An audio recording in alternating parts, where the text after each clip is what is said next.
ఈరోజే మన విజయ్ సేతుపతి గారి మూవీ అయితే రిలీజ్ అయింది. సో మూవీ ఎలా ఉందంటే నాకు బాగా మూవీలో నచ్చింది.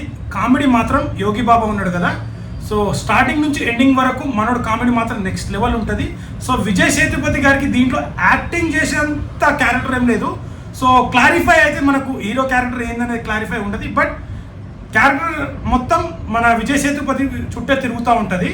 సో ఒక గేమ్ ఉంటుంది కదా, క్యాసినోలో కార్డ్స్ ఆడే గేమ్ ఉంటుంది, దాని చుట్టే తిరుగుతుంటుంది. సో అక్కడికి వెళ్ళి హీరో గేమ్ ఆడతాడు. సో డబ్బులు పోగొట్టుకుంటాడు అక్కడ.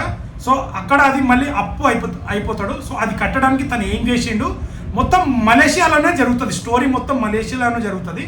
సో స్టార్టింగ్ ఒక హాఫ్ అన్ అవర్ అయితే సాగుతూ ఉంటుంది, అలా వెళ్తూ ఉంటాం. బట్ మూవీ అంతా కొద్దిగా ఎంగేజింగ్గా చేసుకుంటూ వెళ్ళండు. కామెడీ అయితే చాలా బాగుంది. సెకండ్ హాఫ్లో మాత్రం ఇంటర్వెల్ ముందు ఒక ట్విస్ట్ ఉంటుంది, అది చాలా బాగుంటుంది. కానీ మలేషియన్ కొన్ని లాజిక్లు ఉండవు, అంటే పోలీసు వాళ్ళు ఇంత ఈజీగా తప్పించుకోవచ్చా అనేది కొద్దిగా లాజిక్ లేకుండా అనిపించింది. బట్ ఓవరాల్గా అయితే యోగి బాబా కామెడీ మాత్రం ఫుల్ కామెడీ ఉంటుంది. విజయ్ సేతుపతి వీళ్ళ కాంబినేషన్లో కొన్ని సీన్స్ ఉంటాయి, అవి చాలా బాగుంటాయి, ఎంజాయ్ చేస్తారు. బట్ సినిమా మాత్రం ఎక్కడ బోర్ కొట్టది. సో ఈ శాంసంగ్ బ్యాక్గ్రౌండ్ మ్యూజిక్ అయితే ఎక్సలెంట్ ఉంది, మ్యూజిక్ అయితే చాలా బాగుంది. నాకైతే గుడ్ అనిపించింది. బట్ ఎక్కడ బోర్ కొట్టది.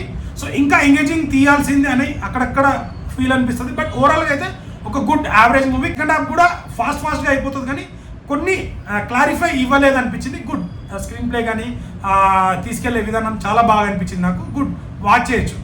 సో వీడియో నచ్చితే లైక్, షేర్, సబ్స్క్రైబ్ చేయడం మాత్రం మర్చిపోకండి. Thank you.